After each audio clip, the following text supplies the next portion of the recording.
Et salut la communauté, c'est WakiU pour des Waki News. Alors du coup aujourd'hui on se retrouve pour la présentation de King Mao, qu'il fallait quand même que je vous fasse parce que je vous avoue que je m'amuse pas mal en ce moment avec.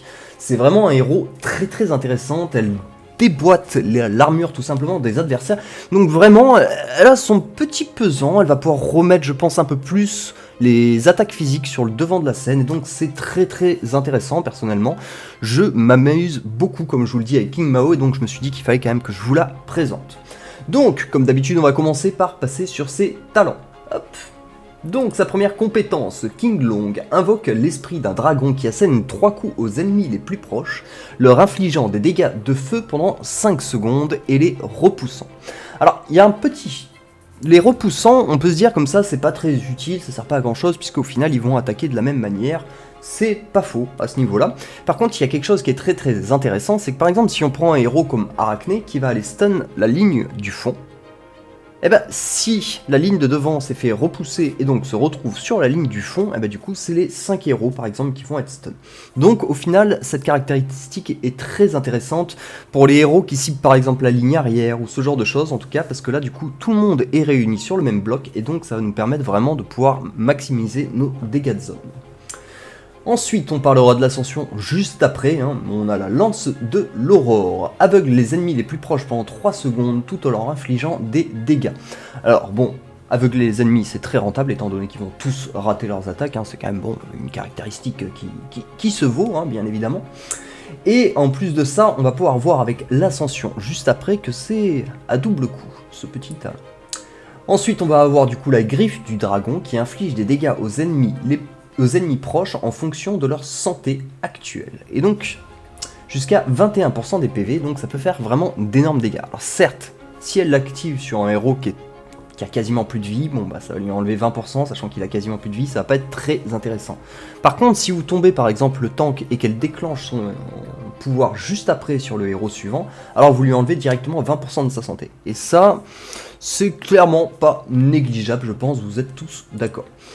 Et ensuite du coup on va avoir le cœur ouvert qui est pour moi le talent très certainement le plus intéressant, en tout cas qu'on va pouvoir le plus optimiser sur les synergies, qui va être du coup King Mao réduit l'armure de la cible à chaque attaque, l'effet dure jusqu'à terme du combat ou jusqu'à la mort de la cible. Donc ce qui signifie que si King Mao a déjà réduit en plus l'armure de l'adversaire et qu'elle finit par tomber, ce qui peut arriver bien évidemment, et bien l'adversaire a quand même perdu son armure et ça reste ainsi, alors qu'on a pas mal de pouvoirs justement où si notre héros malheureusement décède, eh bien on devra se contenter d'un hero power qui n'est plus actif tout simplement, et là ce sera toujours le cas. Ensuite du coup on va parler des ascensions bien évidemment. Du coup lorsque King Mao active la compétence King Long, l'esprit du dragon inflige un coup supplémentaire à ses cibles pour chaque ennemi aveuglé sur le champ de bataille, jusqu'à 5 coups au maximum. Donc, comme on peut le voir par rapport à son deuxième talent, du coup elle aveugle les ennemis les plus proches pendant 3 secondes tout en leur infligeant des dégâts, donc elle peut facilement en aveugler 2-3, ce qui va nous permettre de mettre 2 à 3 coups en plus, et si bon, on l'a joué avec Fenris, mais je pense pas que ce soit la meilleure idée, j'en reparlerai après de toute façon des patrons, je pense que ce sera pas forcément la meilleure idée, vaut mieux jouer avec Caïn, donc maximiser... Enfin, changer son patron qui serait meilleur qu'un autre pour 2 coups, je pense pas que ce soit vraiment rentable en fait, tout simplement.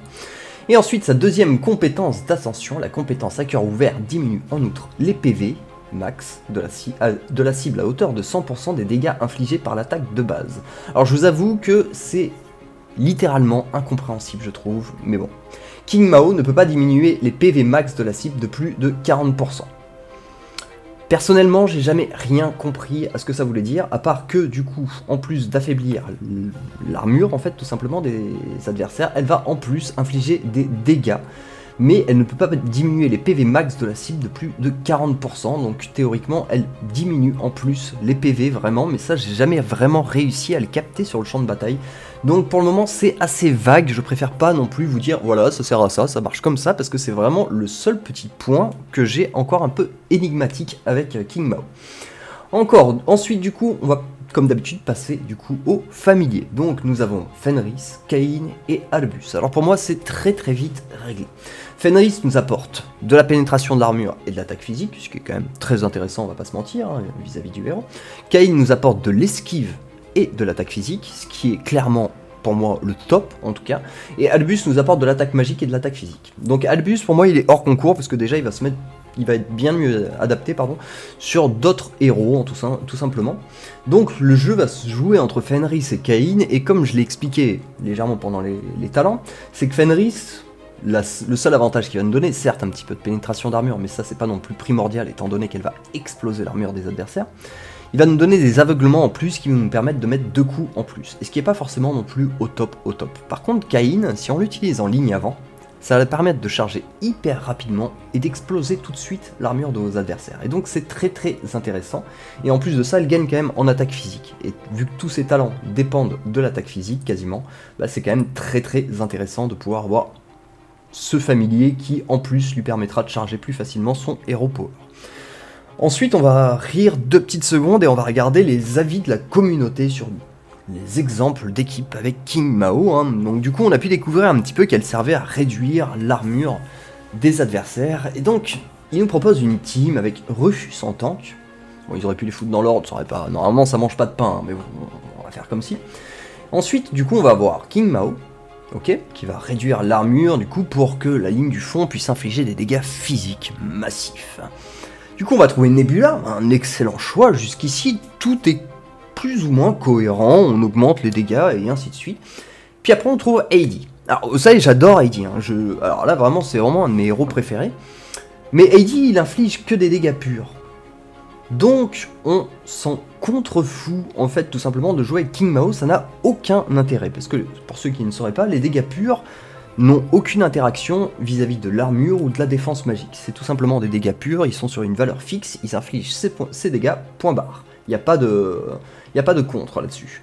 Donc du coup, quel est l'intérêt en fait de faire une team où, soi-disant, on est censé présenter King Mao, parce qu'on est sur la page de King Mao, où King Mao est la star et du coup ne booste aucun de ses 2 alliés, parce que Liane c'est pareil, elle met des dégâts purs et magiques. Qu'est-ce que c'est que cette ratatouille ? Mais est-ce que vous pouvez me le dire? Parce que moi, honnêtement, je ne comprends pas. Honnêtement, ça n'a aucun sens, mais aucun du tout. Voilà. On va passer à la deuxième où il propose Shabba à la place de Rufus. Bon, pourquoi pas, on va complètement sortir de la méta. Et puis ici, on a Kupchou et Martha. Voilà, bon, bah, certes, Kupchou met des dégâts physiques, mais ça sert toujours à rien, en fait, d'avoir King Mao sur cette composition. Elle va être la seule à infliger des dégâts. Alors, ça peut marcher. J'ai fait pas mal de tests où on met vraiment tout le taf sur King Mao, ça marche, mais là, c'est pas du tout en fait le concept de la team. Donc du coup, c'est absolument nul. Je ne comprends pas comment on peut dire ça, c'est des avis de la communauté. Bref, qui utiliser face à King Mao? Shabba, c'est évident. Meilleur tank de tous les temps. Enfin, cela dit, il peut poser problème si elle est en ligne avant. Ça, je suis d'accord. Mais je pense qu'on pourra faire des tests. Je pense pas que ça va payer énormément. Ensuite, on va passer aux skins du coup de King Mao, qui sont pour moi tous très utiles, ok?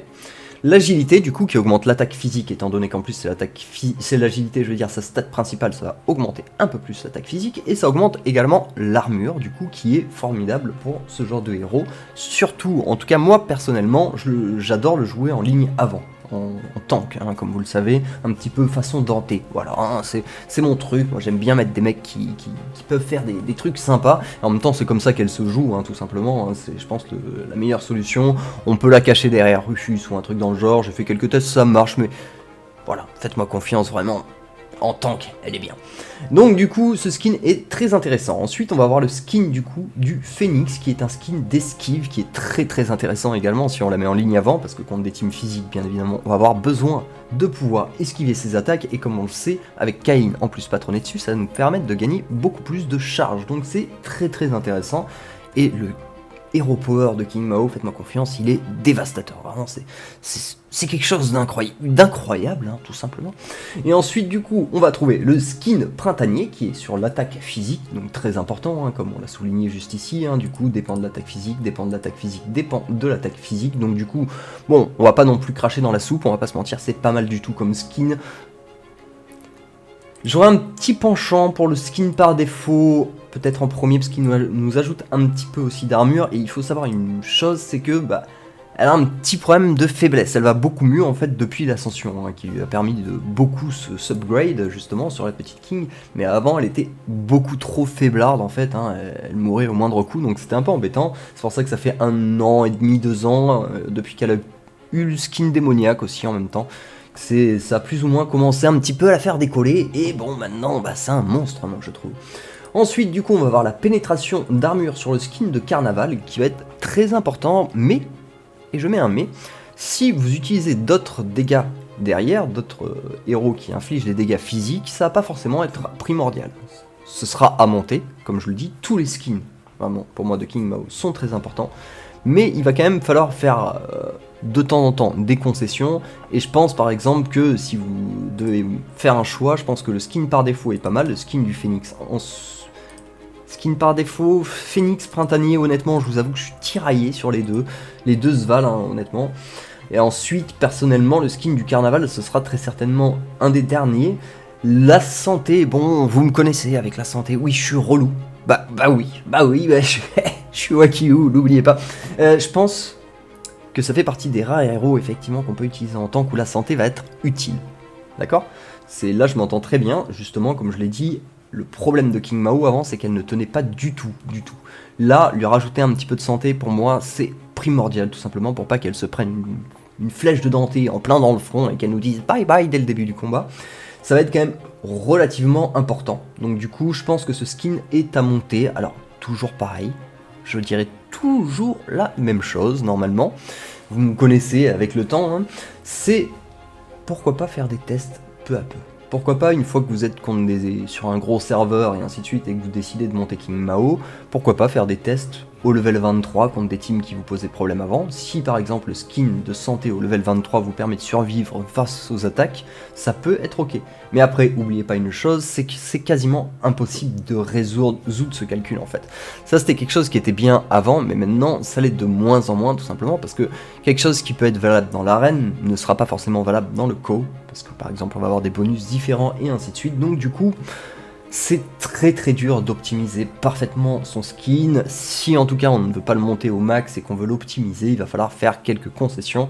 Et il y a très certainement quelques teams contre lesquels ça posera problème. Mais si ça nous permet effectivement d'exploser des teams qui nous posaient problème avant, pourquoi pas? Ça peut être rentable. Moi j'ai toujours eu le même avis à ce niveau-là. Ensuite, du coup, on va voir les artefacts. Les artefacts qui sont très importants, donc je le rappelle à chaque fois, le premier artefact se déclenche lorsque vous enclenchez votre premier héros power, avec tous les héros, qui apportent du coup un petit bonus à toute l'équipe. En l'occurrence, bon, avec King Mao, ce sera un petit peu plus de pénétration d'armure, parce que bon, on casse pas assez l'armure des adversaires, on se dit bon, allez, fonçons jusqu'au tas, mais je peux vous assurer qu'en tout cas, même si une team avec un Rufus Martha qui nous envoie double hero power en même temps, on va les exploser en quelques secondes, donc ça va vraiment être très agréable. Ensuite, on va trouver en deuxième et troisième artefact le livre des illusions qui nous apporte de l'esquive et de la santé. Et donc l'esquive bien évidemment est primordiale, la santé est très intéressante aussi, et je vous conseille par exemple, avant de monter le skin par exemple de santé, faites en sorte d'avoir ce skin au max, parce que celui-ci apporte de l'esquive en plus. Et ensuite, vous faites vos petits tests et vous montez doucement votre skin de santé si vous estimez qu'elle n'a pas assez de santé.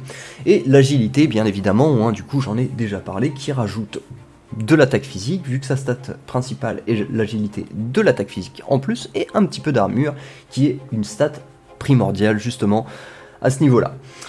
Hop, alors du coup ensuite pour les héros qui s'associent bien avec la bête. Bon, alors vous avez Khufu, non je plaisante, hein, c'est de l'humour.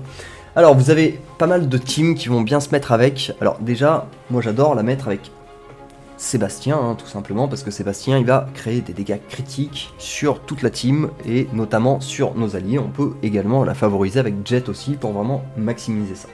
Avec Dante ça va marcher très bien, avec Lara pour moi c'est formidable vraiment avec Lara Croft. Pour le coup je l'ai que 5 étoiles mais ça me suffit largement pour faire cette compo honnêtement. C'est pour moi vraiment le must, hein, tout simplement, mais après ça marche aussi avec Ishmael, avec Kark, avec tous les attaquants physiques, de toute façon, elle va faire du gros dégât, et donc c'est super intéressant, c'est vraiment pour moi un héros qui peu à peu, on va l'avoir partout dans les teams offensives, notamment. Peu dans les teams défensives, mais dans l'offense en tout cas, elle va vraiment être de plus en plus présente, parce qu'elle nous permet vraiment de faire des choses relativement magiques, et comme je vous dis, elle remet vraiment les teams physiques en avant, alors qu'on était vraiment en train de se faire éclater par les teams magiques, les teams Amira hein, principalement, mais comme vous pourrez le voir, justement, je vais mettre quelques petits extraits de combat en fin de vidéo, vous pourrez voir qu'il y a un combat contre une team Amira, Voilà, hein, elle se fait botter les fesses, hein, et puis basta. Hein. Mais donc du coup, contre la team Amira, la fameuse avec Amira en tank, donc du coup, on a quand même des trucs qui sont intéressants à optimiser. Ensuite, bien évidemment, avec Fafnir aussi, ça va faire un carton total, puisque quand elle aveugle, elle va infliger des effets, justement, donc du coup, il va booster sa pénétration d'armure, et ainsi de suite. C'est pour moi, c'est ce qui est bien aussi avec Lara, hein, c'est qu'elle va justement étourdir les ennemis au fond, donc avec Fafnir en plus derrière, Sébastien qui augmente les dégâts critiques, c'est allez banco, on fonce, on cherche pas, on fait pas de plis, ça marche tout seul en tout cas. Voilà, mais écoutez, en tout cas, je pense qu'on a fait le tour, hein. On a aussi les glyphes de King Mao, alors attendez, je vous demande une petite seconde que je vous dise pas de bêtises, je sais qu'on a l'attaque physique, qu'on a l'esquive, qu'on a l'agilité, la pénétration d'armure et les coups critiques, si je ne dis pas de bêtises. Toc, ma King Mao est juste là. Les glyphes, donc du coup, ouais, c'est bien cela. Attaque physique, santé, pardon. Pénétration d'armure, esquive et agilité. Donc, en soi, santé sera quand même à monter, encore une fois, hein, j'insiste là-dessus, hein, c'est un héros qui manque pour moi de santé. L'attaque physique, bien évidemment, tous ses talents en dépendent, c'est super important. L'esquive, très importante également. On va avoir également la pénétration d'armure. Ça, pour moi, ce sera à faire un petit peu plus tard, justement. Les trois autres sont plus importants. Et l'agilité qui complète le tout. Je pense que j'ai assez insisté. Peut-être pas non plus, encore une fois, vous rabâchez ça. Voilà, bah écoutez, en tout cas, je pense qu'on a fait le tour. Si vous avez des questions, en tout cas, n'hésitez pas. Si vous avez des compos à proposer avec King Mao, n'hésitez pas aussi à les poster en commentaire. On pourra tester un petit peu tout ça. Puis j'espère que la vidéo vous a plu, et puis on se retrouve très bientôt pour des nouvelles Wacky News. Allez, ciao